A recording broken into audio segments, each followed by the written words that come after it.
In this video, you will learn to integrate Razorpay payment gateway in Android using Kotlin. And we will also need some kind of a server assistance for this. So for that, I'm going to use Node.js. You can go ahead with any scripting language that you are comfortable with. The payment process is going to be the same, only the code is going to be a little different. So for that, I will put a link to the documentation of Razorpay where you can find how to code the server side part in many other languages. So choose your scripting language and implement the server side code from the Razorpay's documentation. But before we start writing any code, it will be good to understand the flow of payment in Razorpay. So what we actually have to do is, from our Android side, we have to send a request to the Node server, and the Node server will create an order ID and using the Razorpay's API, and then it will send that order ID to Android client along with a key ID. And this key ID is the one which helps the client identify the merchant. And you can get this key ID from your Razorpay account. That's not going to be a problem. And once the Android side receives the order ID and the key ID from the server, it can use those two to process the payment. And once the payment is successful, then Razorpay returns order ID, payment ID, and Razorpay signature. These three strings are sent back to the server and are stored against the order for which the payment is made. Razorpay suggests that these three keys must be stored to later identify for which order the payment has been processed. One more thing, all the code that I'm going to use in this video will be available in a GitHub repository. I will put a link to the GitHub repository in the description box.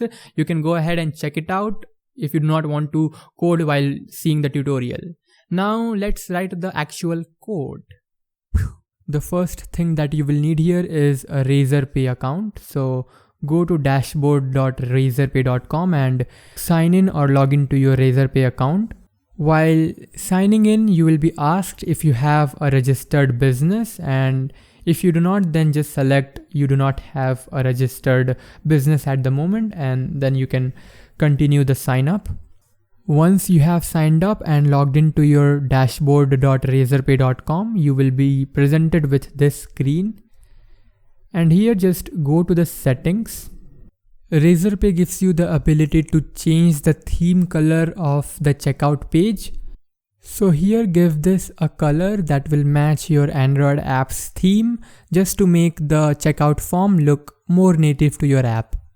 And you also have the option to upload the logo of your company, which will be shown onto the checkout page. And the main thing that you will need to integrate payments is by creating API keys. So go to the API keys. I already have an API key. If you do not have, then you will be shown a different button that will say generate new API key or something like that. I'm just gonna click on regenerate test key and deactivate old key immediately. Once you have generated the API key, you will be presented with key ID and key secret.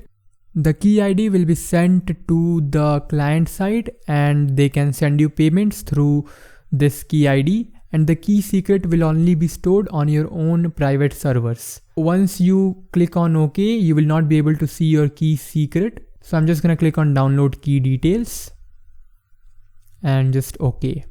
After you download the CSV file and open it, you will see you have two comma separated strings. The first one is the key ID and the second one is the key secret. Just store these keys safely onto your system. We will be needing them later in this video. Okay, now let's write some actual code. But first I will add the dependencies that we will need to implement the tutorial.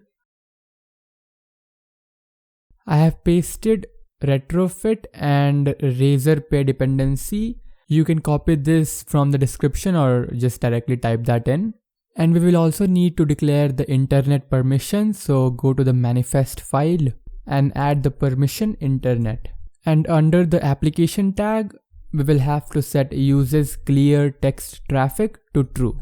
Now sync the project. Go to activity main.xml file and switch to split mode. Change the root element to relative layout. That makes things easier.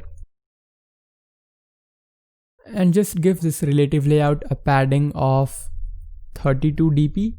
And now add an edit text, set width to match parent and height to wrap content. Give this a hint text which will say enter amount to pay, and I'm gonna give this an ID. ID will be amount edit. We will also need a button in this layout which will have a width, match parent and height wrap content. This will be of course below the amount edit, and the text on this button will be pay. The ID of this button will be pay button. Now go to the main activity.kt file and here find the button by its ID, r.id.pay button. Set this on click listener, and inside the on click create an object of type edit text and refer this to the amount edit that we have in the layout. And now extract the string value from this edit text and also add the if condition which will check if the amount is empty, and if it is, then we will just return from this method. And if the amount is not empty, then we will send this amount to the server and the server will send an order ID back to us. So for this we will create a function named getOrderID, and this will have the amount as a parameter. Press Alt Enter and create this function. This function will send an HTTP request to a server that we will be creating soon, and to handle that HTTP request we will be using retrofit. So create a new Kotlin interface. We will name this interface retrofit interface. Select interface from this list. This interface will have a function which will be called getOrderID.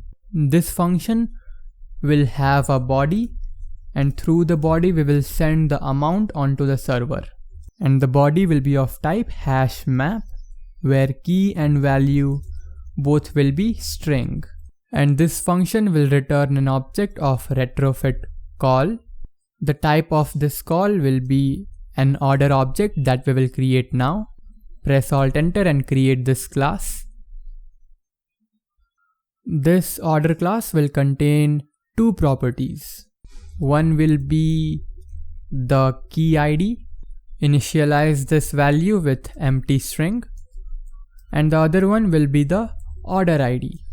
Go back to the interface and annotate this getOrderID function with post request, and we will be sending this post request to getOrderID route of the server that we are going to create.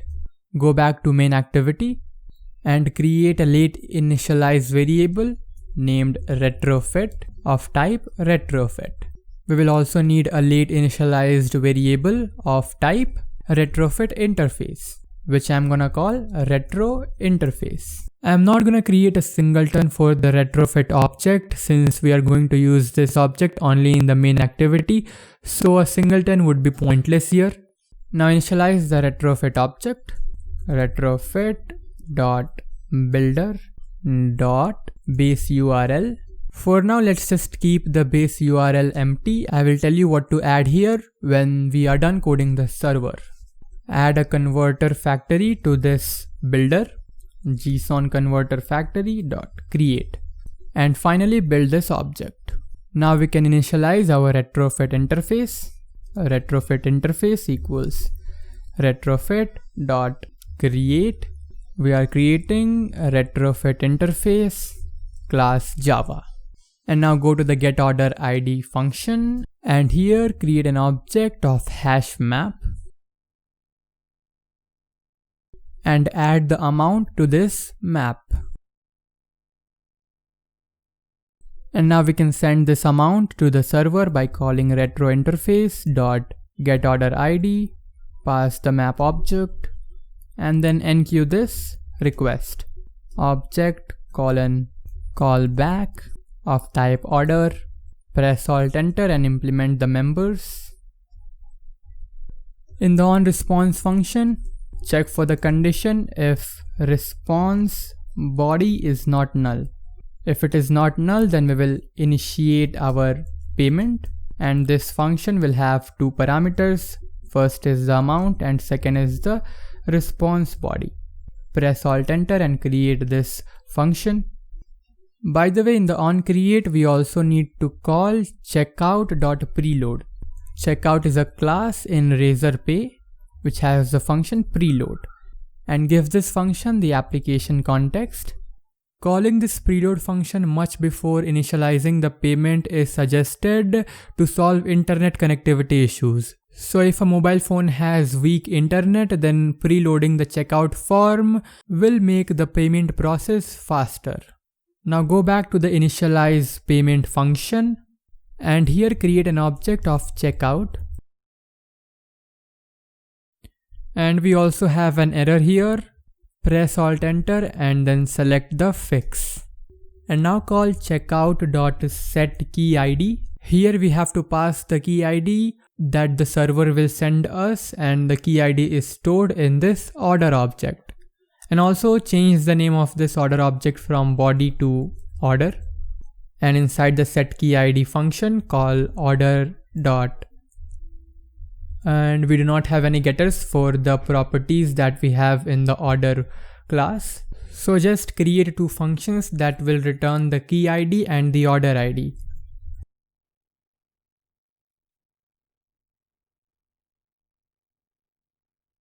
Go back to main activity.kt and here call order.getKeyID. And on the checkout object, call setImage.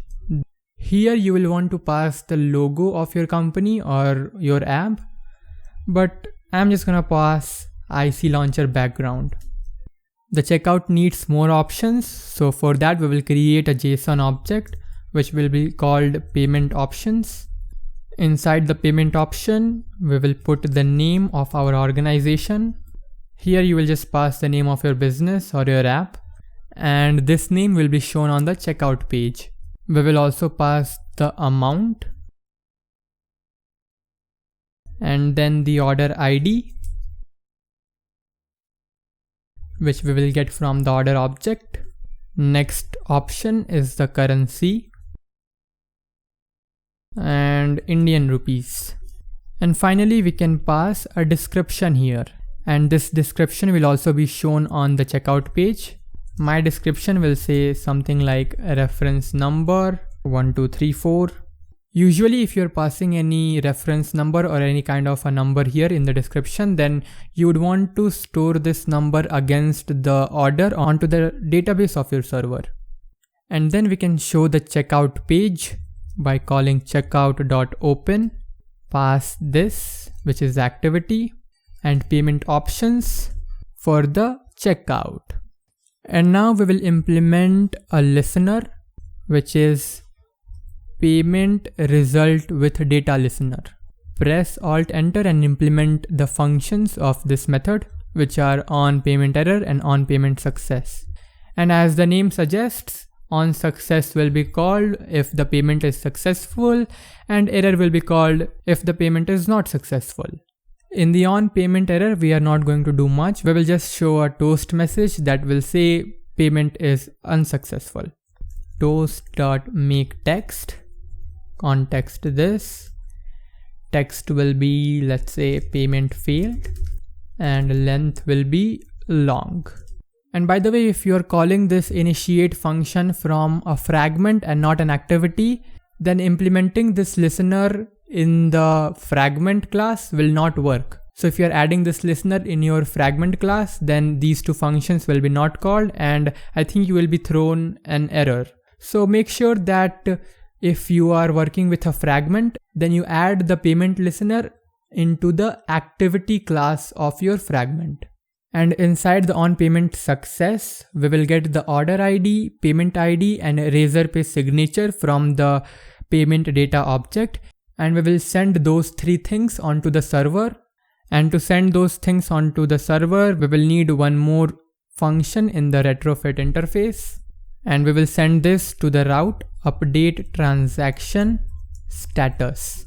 Function update transaction. This will also have a body named map of type hash map, and this will just return an object of call which will have generic type string. Go back to main activity.kt. Inside the onPayment success, create an object named map of type hash map, and in this map we will store three things. The first one is the order ID, which we will get from the P1 object, p1.orderID. We will need to assert non-null onto the P1 object, and the next thing that we need to pass here in the map is payment ID, p1.paymentID, and the last one is the signature. And then we can send this map to the server by calling retrointerface.updateTransaction, pass the map object, enqueue the call, press Alt Enter and implement the functions. We are not going to do anything in the on failure. In the on response, we will show a toast message which will say payment successful. But we will show that only if the response body equals success. Toast make text context main activity.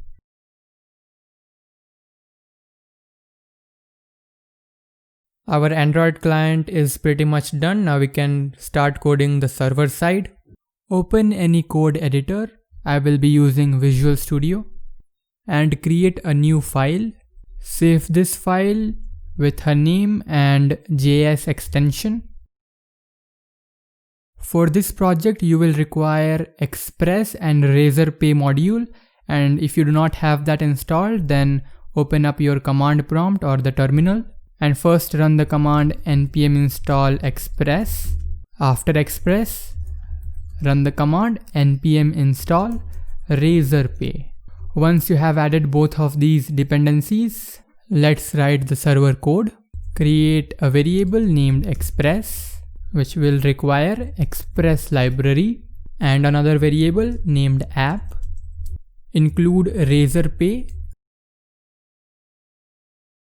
and create another variable which will hold the key ID of Razorpay. So open up the CSV file that we downloaded in the beginning of this video. Copy the first string just before the comma and give this string to the key ID variable. Create another variable named key secret. This will hold the key secret, so copy the second string and paste it here. And now type app.use express.json. This allows you to read the body of the post request as a JSON, so don't forget to add that line. And after this, we can make the app listen on a certain port number. I'm going to use port number 3000, and then a callback function which is called once the app starts listening on the given port number. In this function, I'm gonna log listening on port 3000. After this, we can handle our post requests. App.post. The first route was get order ID. The second parameter is a callback function, request, response. Let me make this window a little bigger. In this, we will create a Razorpay order, and then we will send the order ID along with the key ID to the Android client. So create a variable named options, and the first value of this options will be amount, which we can get from the body of our request. The second parameter is the currency. For this tutorial, I'm going to use Indian rupees. And another option that we would like to add is payment capture. Set this payment capture to 1. If you set this payment capture to 0, then it means that the money will not be captured to you or will not be given to you automatically. You will have to make some other request or something like that. Setting it to 1 automatically transfers all the amount to your bank account. And to able to create a Razorpay order, we will need another object named RZP instance, which is equals to new Razorpay pass the key ID, key underscore ID, and the key secret. Don't forget the underscore, and pass the key secret here. And using this RZP instance, we can create our order. RZP instance dot orders dot create. Pass the options object as the first parameter, and the second parameter is a callback function, where the first parameter is if there is any error and the second is the order object. And now we can create another variable named response object. This object will hold the order ID and the key ID. Add a value to this object, key ID, which will hold the key ID. And then we have the order ID. And remember that if your key ID or order ID variable name in the order.kt class is something else, then you are supposed to use that name instead of this name. And now we can send this object to the Android client by calling response.send json.stringify res object. And we have one more post route to handle.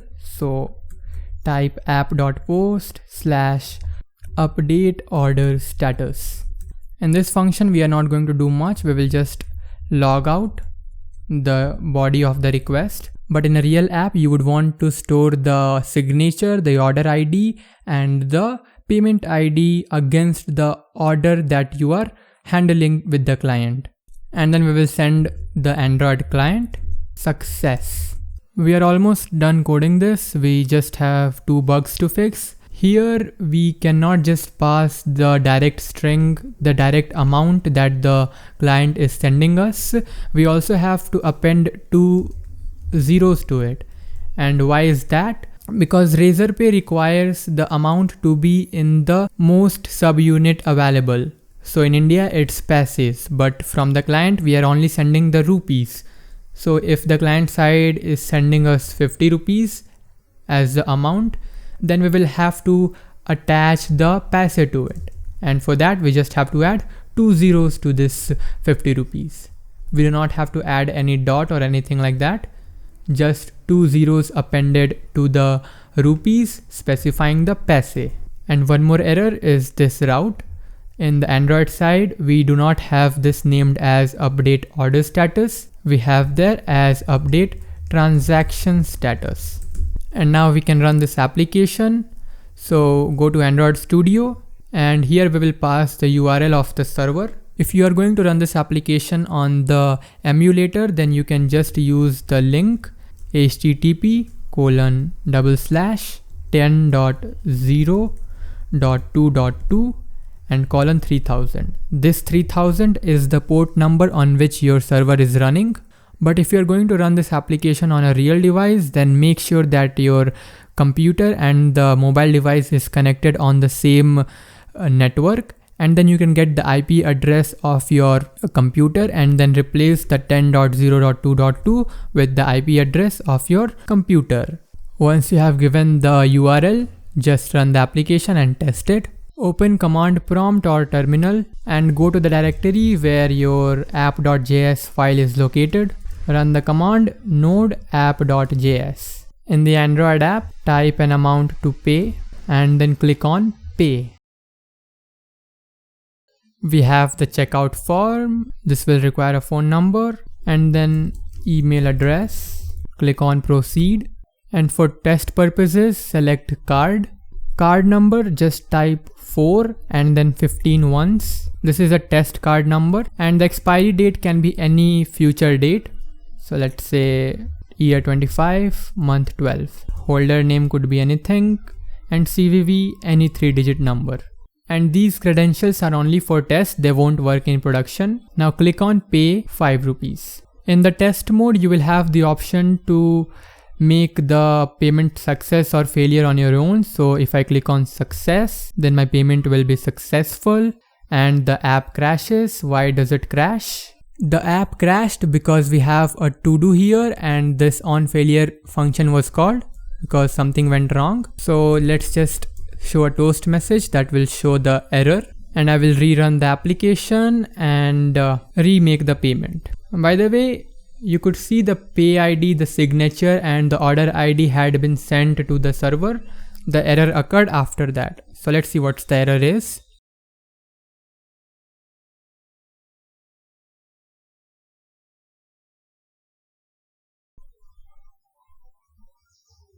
Our onFailure method was called because we are directly fetching a string as our callback, and to allow that you will have to make changes to your JSON converter. And to fix that, just create a JSON variable, and using the JSON builder we will create a custom JSON converter, and on this builder just called setLenient. And now we can pass this JSON into the JSONFactory.create function. And if we run the application now, then we should not get any error. Let's make another payment.